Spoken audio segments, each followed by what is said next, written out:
Hello friends, good morning. মই সফিৰ ৰহমান আৰু আপোনালোকে চাই আছে আইএজান্ত ইউটিউব চেনেল। আইএজান্ত ইউটিউব চেনেলত আপোনালোকক আকৌ এবাৰ স্বাগতম জনাইছোঁ। বন্ধুসকল, এনআইএছৰ তৰফৰ পৰা ডিএলএড কৰি থকা সমূহ শিক্ষক শিক্ষয়িত্ৰীলৈ প্ৰেৰণ কৰিছে এটা নটিছ, লগতে প্ৰেৰণ কৰিছে এটা ফৰ্ম। যিটো ফৰ্ম ফিল আপ কৰিব লাগিব আপোনালোকক স্বয়ং পৰ্টেল আৰু ডিটিএছৰ ফুল ডিটেইলছ আপোনালোকক ফিল আপ কৰি জমা দিব লাগিব ষ্টাডি চেণ্টাৰত। কেতিয়া জমা দিব লাগিব, কেনেদৰে ফৰ্মটো ফিল আপ কৰিব, লগতে নটিছটোত কি উল্লেখ কৰা আছে আমি এইটো ভিডিঅ'ৰ যোগেদি চাম। তো বন্ধুসকল, আহক আমি প্ৰথমতে নটিছটো অকণমান চাই লওঁ, তাৰপিছত আমি ফৰ্মটো চাম। ফৰ্মটো ইয়াত তলত উল্লেখ কৰি দিছে, তলত দিছে ফৰ্মটো। তো প্ৰথমতে আমি অকণমান নটিছটো চাই লওঁ, জাষ্ট ইয়াত কি উল্লেখ কৰিছে। নটিছটো প্ৰেৰণ কৰিছে 24 তাৰিখ 8 মাহ 2018 তাৰিখে, আৰু আমি নটিছটো গোটেইখিনি নাচাওঁ, মই জাষ্ট আপোনালোকক অকণমান কৈ দিম। ইয়াত বিষয়টো উল্লেখ কৰিছে प्रशिक्षु शिक्षक द्वारा स्वयं पोर्टल पर पंजीकरण एवं DTH चैनल प्रयोग करने का संबंध में আপোনালোকে स्वयं पोर्टलत पंजीकरण কৰিছে নে নাই, DTS আপোনালোকে কিনিছে নে নাই, DTSত আপোনালোকে চেনেল নম্বৰ 32ত स्वयं प्रभा চেনেলটোত আপোনালোকে চাই নে নাই, এই বিষয়ে ইয়াত কিছুমান ইনষ্ট্ৰাকচন আপোনালোকক দি দিছে যে स्वयं पोर्टलत पंजीकरण কৰাটো বাধ্যতামূলক, লগতে स्वयं प्रभा চেনেল 32 নম্বৰ চেনেলটো আপোনালোকক চোৱাটো বাধ্যতামূলক। তাৰপিছত তলত আমি এতিয়া ফৰ্মটো চাওঁ আহক। ফৰ্মটোত কি উল্লেখ কৰিছে, 1 নম্বৰত উল্লেখ কৰিছে DLED AI number study centre code, আপোনালোকক ইয়াত দিব লাগিব আপোনালোকৰ ষ্টাডি চেণ্টাৰ কোড। তাৰপিছত 2 নম্বৰত উল্লেখ কৰিছে নেম অফ টিচাৰ ট্ৰেইনি, ইয়াত দিব আপোনাৰ নাম। 3 নম্বৰত উল্লেখ কৰিছে এনৰলমেণ্ট নম্বৰ, ইয়াত আপোনালোকে এনৰলমেণ্ট নম্বৰ কেয়াৰফুলি দি দিব যাতে ভুল নহয়। তাৰপিছত 4 নম্বৰত মোবাইল নম্বৰ, যিটো মোবাইল নম্বৰ আপোনালোকে ৰেজিষ্ট্ৰেশ্যনৰ সময়ত এডমিশ্যনৰ সময়ত ইউজ কৰিছিলে সেই মোবাইল নম্বৰটো যদি আপোনালোকে ইয়াত দিয়ে বেছি ভাল হ'ব। লগতে আপোনালোকে যিটো ইমেইল ইউজ কৰিছিল স্বয়ং পৰ্টেলত ৰেজিষ্ট্ৰেশ্যন কৰাৰ সময়ত সেই ইমেইলটো আপোনালোকে 5 নম্বৰ অপশ্যনটোত দি দিব। যদি আপোনালোকে নাম্বাৰ চেঞ্জ কৰিছে তেতিয়াহ'লে আপোনালোকে বেলেগ নাম্বাৰ ইয়াত ইউজ কৰিব পাৰে, কিন্তু ইমেইলটো আপোনালোকে যাতে চেঞ্জ নকৰে আপোনালোকক ছেম ইমেইলটো ইয়াত দিব লাগিব যিটো ইমেইলেৰে আপোনালোকে স্বয়ং পৰ্টেলত ৰেজিষ্ট্ৰেশ্যন কৰিছিল। তাৰপিছত আহিল 6 নম্বৰ অপশ্যন ৰেজিষ্টাৰ্ড এট স্বয়ং ছাবজেক্ট ৱাইজ প্লিজ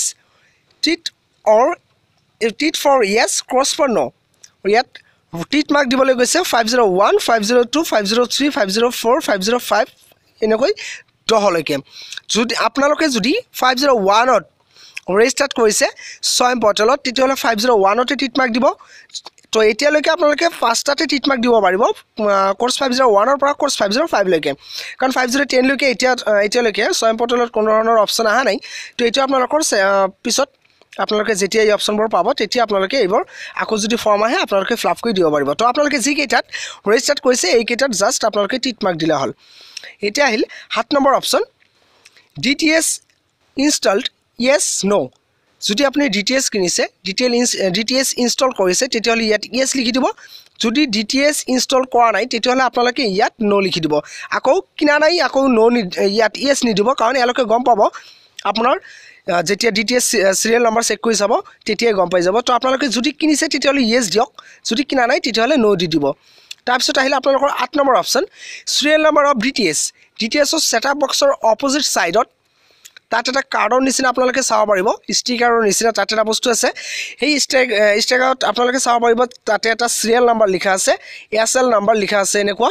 সেই চিৰিয়েল নম্বৰটো আপোনালোকক ইউজ কৰিব লাগিব এই ঠাইখিনিত। আকৌ এনেকুৱা নকৰিব যে মোৰ ঘৰৰ ওচৰত কোনোবাই DTS ইউজ কৰি আছে, সেই DTSৰ নাম্বাৰটো মই দি দিলোঁ, আকৌ কোনোবা এজন কেণ্ডিডেটে ছেম DTS নাম্বাৰ ইউজ কৰিছে। তো এনেকুৱা কৰিলে আপোনালোকে ফল্টত পৰিব পাৰে। তো DTS চিৰিয়েল নাম্বাৰটো আপোনালোকে জেনুইনলি ইউজ কৰিব। তাৰপিছত আহিল 8 নম্বৰ অপশ্যন এনি আদাৰ ইনফৰমেশ্যন, যদি আপোনালোকৰ বেলেগ কিবা ইনফৰমেশ্যন আছে তেতিয়াহ'লে আপোনালোকে ইয়াত জনাব পাৰে, যদি নাই তেতিয়াহ'লে ন'ল বুলি ইয়াত লিখি দিলে হ'ল। আৰু ইয়াত আপোনালোকে যিকোনো ইনফৰমেশ্যন দিবলৈ হ'লে আপোনালোকক পজিটিভ ইনফৰমেশ্যন দিব লাগিব যে NISত আমি এডমিশ্যন লৈছোঁ, NIS আমাৰ লগত এনেকুৱা কৰি আছে তেনেকুৱা কৰি আছে। তো নেগেটিভ ইনফৰমেশ্যন আপোনালোকে কেতিয়াও নিদিব, পাৰিলে পজিটিভ দিব, নাপাৰিলে নাই।